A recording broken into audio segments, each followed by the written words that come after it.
Respected sir, today I am going to present a presentation on topic WiMAX. Uh, सुरुमा चाहिँ मैले यहाँनिर अबको प्रेजेन्टेसनमा के कन्टेन्ट्स छ त भनेर सुरुमा मैले फर्स्ट पेजमा राखेको छु। सुरुमा हामी इन्ट्रोडक्सन हेर्छौँ वाइम्याक्सको, अनि त्यसपछि वाइम्याक्सका लेयर्सहरू हेर्छौँ।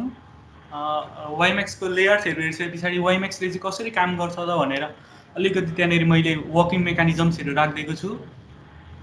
अनि आइई 802.16 को स्ट्यान्डर्ड्सहरू मतलब डिफ्रेन्ट रिलिजेसहरू जुन जुन छ तिनीहरूलाई मैले नोट डाउन गरेको छु। अनि वाइम्याक्सको मेन पर्पोज चाहिँ के हो, प्रपोजहरू के हो भनेर अलिकति राखेको छु। अनि एप्लिकेसन्स पनि छ वाइम्याक्सको, एडभान्टेज डिसएडभान्टेज र वाइफाई र वाइम्याक्स बिचको डिफ्रेन्सेसहरू पनि मैले राखेको छु। सुरुमा वाट इज वाइम्याक्स? वाइम्याक्स भनेको चाहिँ world wide interoperability for microwave access भन्ने यो चाहिँ एउटा टेक्नोलोजी हो जुन चाहिँ वर्ल्ड वाइड माइक्रोवेभहरू युज गरेर वर्ल्ड वाइड जस्तै डिफ्रेन्ट मोबाइल डिभाइसेसहरू वाइफाईहरू जसरी केबलहरू गरेर युज गरिन्छ, तर यो वाइम्याक्सले चाहिँ एउटा नयाँ कन्सेप्ट ल्याउँछ। त्यो भनेको चाहिँ कस्तो त भन्दाखेरि केबलहरूबाट गर्ने होइन, जस्तै अब मोबाइल डिभाइसहरूमा टावरहरू जसरी हुन्छ सेलुलर रूपमा त्यसरी नै हामी इन्टरनेट एक्सेस गर्न सक्छौँ भनेर यो वाइम्याक्स भन्नेले चाहिँ नयाँ कन्सेप्ट ल्याएको छ। यो चाहिँ वायरलेस मेन टेक्नोलोजीमा बेस्ड भएको एउटा टेक्नोलोजी हो। यसले चाहिँ के गर्छ त भन्दा आइपी सेन्ट्रिक सर्भिसेसहरू हुन्छ त्यसलाई चाहिँ अप्टिमाइज गरिदिन्छ वाइड एरियाको लागि। अनि scalable wireless platform for constructing alternatives and complementary broadband नेटवर्क्सहरू जस्तै अब वायर्डहरू गर्दाखेरि चाहिँ के हुन्छ त, वायर्डहरूको विकल्पमा चाहिँ यसले एउटा नयाँ प्लेटफर्म अथवा नयाँ वायरलेस प्लेटफर्म निकालेको छ जुन चाहिँ वायर्ड सिस्टमभन्दा निकै नै हेल्पफुल हुनेछ, फास्ट हुनेछ र इकोनोमिकल्ली पनि साउन्ड हुनेछ। अनि a certification that denotes interoperability of equipment built to the IEEE 802.16 or compatible standard. यो वाइम्याक्स चाहिँ दुईवटा मोडेलमा बनिएको छ। यो वाइम्याक्स बनाउँदाखेरि चाहिँ दुईवटा मोडेलमा चाहिँ यसलाई डेभलप गरिएको छ वाइम्याक्स फोरमले। एउटा भनेको फिक्स्ड युजेस मोडल छ, त्यसको कमन नेम भनेको आइइई 802.16 2004 छ भने अर्को भनेको पोर्टेबल युजेस मोडल भन्ने छ। त्यसको चाहिँ अर्को कमन नेमहरू दुईवटा छन्, त्यसको 802.16E पनि भन्छ र 802.16 2005 पनि भन्छ।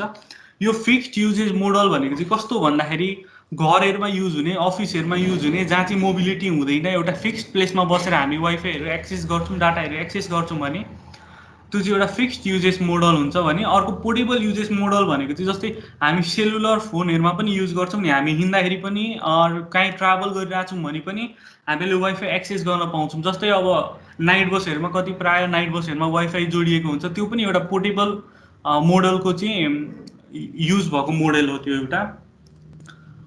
अब दोस्रोमा भनेको लेयर्स अफ वाइम्याक्स आउँछ। यो लेयर्सहरू चाहिँ वाइम्याक्सको तीनवटा हुन्छ, तर मैले यहाँनिर फिजिकल लेयरलाई पनि अर्को एउटा सब लेयर म्याक प्राइभेसी भन्ने लेयरमा डिभाइड गरेर मैले 4टा बनाएको छु। यो म्याक कन्भर्जेन्स लेयर भनेको चाहिँ सबैभन्दा सुरुको लेयर हो, यसले अन्तिमको लेयर हो। यसले चाहिँ के गर्छ त भन्दाखेरि आफूभन्दा माथिल्लो लेयरमा भएको डाटा प्रोटोकल्सहरूबाट चाहिँ के गर्छ त भन्दाखेरि नेटवर्क डाटाहरू इन्फर्मेसनहरू कलेक्ट गर्ने काम गर्छ र त्यसलाई म्याक लेभलमा दिन्छ। म्याक लेभल चाहिँ के हो त भन्दा एउटा बेसिकल्ली एउटा इन्टरफेस हो, डाटाहरू एक्सेस गर्ने फिजिकल लेयर र कन्भर्जेन्स लेयरसँग कम्युनिकेसन गर्ने एउटा लेयर हो। यसले चाहिँ बेसिकल्ली अप्पर लेयरबाट प्याकेट्सहरू, डाटा प्याकेट्सहरू लिएर आउँछ। त्यसको प्याकेट्सको नाम चाहिँ एमएचडियु भन्ने हुन्छ, म्याक सर्भिस डाटा युनिट भन्छ त्यो सुरुमा आएको डाटालाई चाहिँ अप्पर लेभलबाट। र यसले यो डाटाहरूलाई अर्गनाइज गर्छ र त्यो अर्गनाइज गरिसके पछाडिको डाटा चाहिँ एमपिडियु भन्छ, म्याक प्रोटोकल डाटा युनिट भन्छ। त्यो चाहिँ के हो त भन्दाखेरि एमएचडियु जुन म्याक सर्भिस डाटा युनिटहरू आएको हुन्छ त्यसलाई चाहिँ एरेन्ज गरिसके पछाडि दिनेलाई चाहिँ म्याक लेयरले गर्छ र त्यो एमपिडियु गरेर त्यसले फिजिकल लेयरलाई दिने काम गर्दछ। अनि यो फिजिकल लेयरको काम चाहिँ के हो त भन्दाखेरि इन्कोडिङ डिकोडिङ गर्ने। यो इन्कोडिङ डिकोडिङ यो प्राइभेसी सब लेयरमा पर्छ र फिजिकल लेयरको चाहिँ मेन काम भनेको चाहिँ के हो त भन्दाखेरि फिजिकल लेयरको मेन काम भनेको चाहिँ डाटा ट्रान्समिसनहरू गर्ने, बिट रिसिभहरू गर्ने, अनि मोडुलेसन स्किमहरू राख्ने, मोड्युल गर्ने, यो चाहिँ सबै फिजिकल लेयरभित्र पर्छ। मैले यहाँनिर अलिकति एक्सप्लेन पनि गरिदिएको छु। MAC convergence भनेको के हो? The MAC convergence layer is a functional process within a communication device or system that adapts one or more transmission medium, such as a radio packet or circuit data transmission, to one or more alternative transmission formats, such as ATM or IP data transmission. यसले चाहिँ बाहिरबाट डाटाहरू collect गरेर ल्याएर transmission मिडियमहरूलाई store गर्छ। यो MAC layer भनेको चाहिँ के हो त भन्दाखेरि the MAC layer is composed of one or more logical communication channels that are used to coordinate the access of the communication device to the shared communication medium or channel. यसले चाहिँ के गर्छ त भन्दाखेरि MAC channel typically communicates the availability and access priority schedules for devices. यसले चाहिँ communicate गर्न खोज्ने एभाइलेबल भएका र एक्सेस प्रायोरिटी अनुसार चाहिँ यसले कम्युनिकेसन गराउने काम गर्दछ। अर्को प्राइभेसी भनेको चाहिँ एथेन्टिकेटिङ, इन्क्रिप्टिङ, इन्कोडिङ डिकोडिङ गर्ने भएको।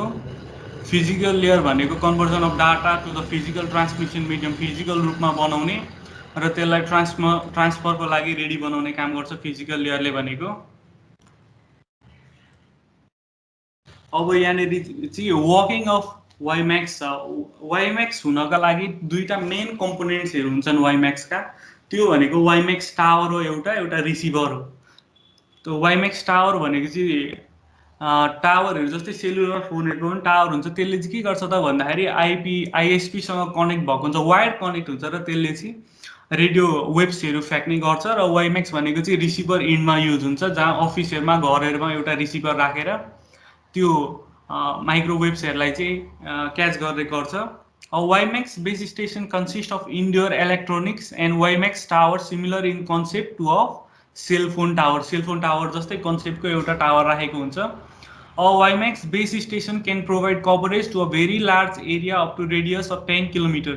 Any wireless device within the coverage area will be able to access the internet. Each base station provides wireless coverage over an area called a cell.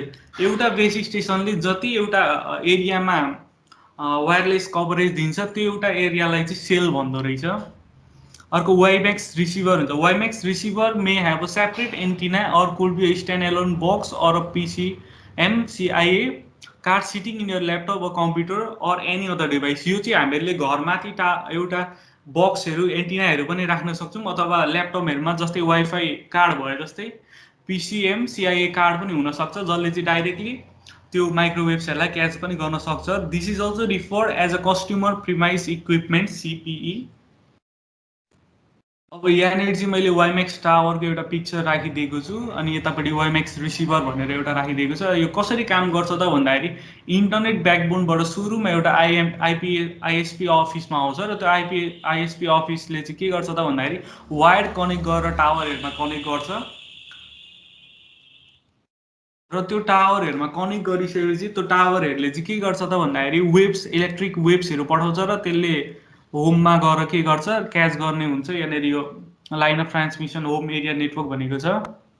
यहाँनिर यो चाहिँ रिसिभर इन्ड हो, यो चाहिँ सेन्डर हो। अब अर्को भनेको IE 802.16 को स्ट्यान्डर्ड्सहरू छन्। यो चाहिँ रिलिजेसहरू हो। फर्स्ट यो चाहिँ 1999 मा भएको थियो यसको रिलिज चाहिँ। यो फर्स्ट रिलिज 1999 मा भएको थियो। त्यस पछाडि यो अलि डेभलप हुँदै जाँदाखेरि यो 2001 को रिलिजमा चाहिँ के छ त भन्दाखेरि लाइन अफ साइट भनेर डाइरेक्ट लाइन अफ साइट चाहिने भयो। अनि यसको डाटा स्पिड भनेको 134 Mbit/s सम्म भयो। यसको रेडियो फ्रिक्वेन्सी भनेको चाहिँ माइक्रोवेभको फ्रिक्वेन्सी भनेको चाहिँ 10 देखि 63 GHz सम्म भयो। अनि त्यस पछाडिको अर्को रिलिजमा भनेको मिनिमाइजिङ इन्फ्रेन्स बिट्विन द को एक्जिस्टिङ डब्लुमेन्ट्स भनेको अहिले अगाडि नै एक्जिस्टिङ भएको डब्लुमेन्ट्सहरूले चाहिँ इन्टरफेयर्स नगरोस् भनेर त्यसमा केही इम्प्रुभमेन्टहरू गरियो। त्यस पछाडि 2003 को एमेन्डमेन्ट अथवा 2003 को रिलिजमा चाहिँ के गरियो त्यो भन्दा मेस टोपोलोजी तरिकाले चाहिँ यसले जहाँ पनि कनेक्ट गर्न सकिने लाइन अफ साइटमा आउनै नपर्ने गरेको बनायो। नन लाइन अफ साइटमा पनि युज हुन गरेको बनायो र यसको त्यतिखेर यसले यसको स्पिड 2 देखि 11 GHz सम्मको बनायो जसले अरूलाई हार्म पनि नगरोस् भनेर। त्यस पछाडि 2004 मा 5 देखि 6 GHz सम्मको बनायो। त्यस पछाडि अर्को रिलिजमा डिटेल्ड सिस्टम प्रोफाइल्स भन्ने छ, त्योभन्दा 2005 को रिलिजमा चाहिँ यो मोबाइल वायरलेस मेन निकालेको छ, जस्तै सेलुलर डिभाइसहरूको जस्तै जहाँ पनि मोबिलाइज भइरहेको बेलामा पनि हामीहरूले वायरलेस एक्सेस गर्न पाउने गरी बनाएको छ यो 2000। यो चाहिँ एउटा पपुलर रिलिज हो। अनि त्यस पछाडि 2011 मा रिलिज भएकोले डाटा रेट्स अफ 100 Mbps मोबाइल्सलाई दिएको छ भने 1 Gbps फिक्स्ड दिएको छ 4Gहरू भनेर। अनि 2012 मा रिलिज भएको चाहिँ अहिले करेन्टसम्म आइरहेको छ। यो अरू पनि छन् तर यिनीहरू चाहिँ मेन मात्र हुन्। अब यस पछाडि प्रपोज अफ वाइम्याक्स भन्ने छ। वाइम्याक्सको आउनुको मेन प्रपोज चाहिँ के हो त भन्दाखेरि अगाडि एक्जिस्टिङ सिस्टमहरू भन्दा यसले चाहिँ के एडभान्टेज दिन्छ त भन्दाखेरि यसले provides a portable mobile broadband connectivity across cities and countries through various devices. यसले कनेक्सन हुनु परेन, यसले एयर मिडियमको थ्रु पनि एयरबाट पनि हामीले कम्युनिकेट गर्न सजिलो भयो, लार्ज डिस्टेन्स कभर गर्ने भयो। अनि providing a wireless alternative to a cable and digital subscriber line DSL for last mile broadband access. यसले चाहिँ वायर्ड कम्युनिकेसनहरूलाई एलिमिनेट गर्ने एउटा बाटो देखायो, अल्टरनेटिभको रूपमा आयो। अनि providing data telecommunications voice over internet protocol and IPTV सिरिजहरू यसले चाहिँ के गर्यो त भन्दाखेरि भोइस ओभर इन्टरनेट प्रोटोकल र IPTV को सर्भिसहरू पनि इन्ट्रोड्युस गर्यो जुन चाहिँ पहिला DSLहरूमा केबल उयसमा थिएन। अनि providing internet connectivity as a part of business continuity plan. यसले चाहिँ सुपथ मूल्यमा चाहिँ इन्टरनेटहरू राम्रो इन्टरनेट कनेक्टिभिटीहरू दिने भयो, स्पिडहरू हुने भयो राम्रो। यसको एप्लिकेसन्सहरू चाहिँ कहाँ हुन्छ त भन्दाखेरि ब्रोडब्यान्ड इन्टरनेटमा हुन्छ, मल्टिमिडियामा हुन्छ, IP मल्टिमिडिया सब सिस्टमहरूमा हुन्छ, सेलुलर अल्टरनेटिभ्समा हुन्छ यसको एप्लिकेसन्सहरू। A clear alternative to connect areas without pre existing physical cable or telephone networks or just area without BB access भन्छ। यसको एउटा मेन एप्लिकेसन चाहिँ कहाँ पनि भयो त भन्दा अहिले एक्जिस्टिङ अब वायर्ड केबलहरू पनि नभएको ठाउँमा चाहिँ हामीले सजिलैसँग इन्टरनेटको पहुँच हुने भयो त्यहाँनिर माइक्रोवेभ्सको हेल्पबाट। अब यहाँ एडभान्टेज छ वाइम्याक्स युज गर्दा हामीले के एडभान्टेज पाउँछौँ त भन्दाखेरि high speed voice and data transfer पाइन्छ लामो डिस्टेन्स लङ डिस्टेन्ससम्म। अनि एउटै सर्भरले चाहिँ एउटै वाइम्याक्स बेस सर्भरले चाहिँ के गर्छ त भन्दाखेरि हन्ड्रेड्स अफ युजरलाई सर्भ गर्ने क्यापेसिटी राख्छ। यसले धेरै युजरलाई एकैचोटि सर्भ गर्ने क्यापेसिटी राखेको कारणले चिपर अल्टरनेट पनि हुन जान्छ ब्रोडब्यान्ड वायर्ड टेक्नोलोजिजको कम्पेरिजनमा। जस्तै ADSL केबल मोडेमको कम्पेरिजनमा चाहिँ यो धेरै चिपर हुन जान्छ। अनि higher speed can also be achieved, धेरै हाई स्पिड पनि एचिभ गर्न सकिन्छ। Highest coverage range and cellular like performance are achieve with in the mobile WiMAX. यसले चाहिँ कभरेज पनि धेरै लङ डिस्टेन्ससम्म दिन्छ र सेलुलर लाइक पर्फर्मेन्स पनि दिन्छ मोबाइल वाइम्याक्सको लागि। यसको डिसएडभान्टेजेस भनेको चाहिँ के हो त भन्दाखेरि line of sight connection is needed for the subscriber located at the far distance from the WiMAX base server. यसले चाहिँ अब कनेक्सन बेस सर्भर भन्दा धेरै लामो डिस्टेन्समा छ भने लाइन अफ साइटमै सिधै डाइरेक्ट कनेक्सनमै आउनु पर्यो लाइन अफ साइटमै, त्यो भएन भने इन्टरनेट चलाउन अलिक मुस्किल हुन्छ। अनि ब्याड वेदर कन्डिसन्सहरू आयो जस्तै हावाहुरीहरू आयो पानीहरू आयो भने पनि त्यसले वाइम्याक्सको सिग्नलहरूलाई चाहिँ डिक्रिज गरिदिने काम गर्छ अनि लस अफ कनेक्सन हुन्छ। WiMAX is power consuming technologies and require significant electrical support. यसलाई चाहिँ अब पावर धेरै चाहिन्छ इलेक्ट्रोम्याग्नेटिक वेभहरू क्रिएट गर्नको लागि र त्यसलाई लामो डिस्टेन्ससम्म फाल्नको लागि यसले धेरै इलेक्ट्रिकल सपोर्ट चाहिन्छ, पावर धेरै लिन्छ। अनि high initial cost is needed as it is not backward compatible with any of the wireless cellular technologies. अब यसको इनिसियल कस्ट चाहिँ धेरै हुन्छ किनभने योभन्दा अगाडि यस्तो किसिमको कुनै थिएन, यो टावर्सहरू बनाउने सबै वायर्डहरू थियो, त्यही भएर यसलाई इनिसियल्ली डेभलप गर्नको लागि चाहिँ कस्ट हाई हुने हुन्छ। यस पछाडि एडभान्टेज र डिसएडभान्टेज आउँछ, डिफ्रेन्सेस आउँछ वाइफाई र वाइम्याक्सको। Wi-Fi is defined under IEEE 802.11x standards, where X stands for various Wi-Fi versions. यो वाइफाई चाहिँ 802.11 स्ट्यान्डर्डमा पर्छ भने वाइम्याक्स चाहिँ 802.16 स्ट्यान्डर्डमा पर्छ. Wifi is for LAN applications.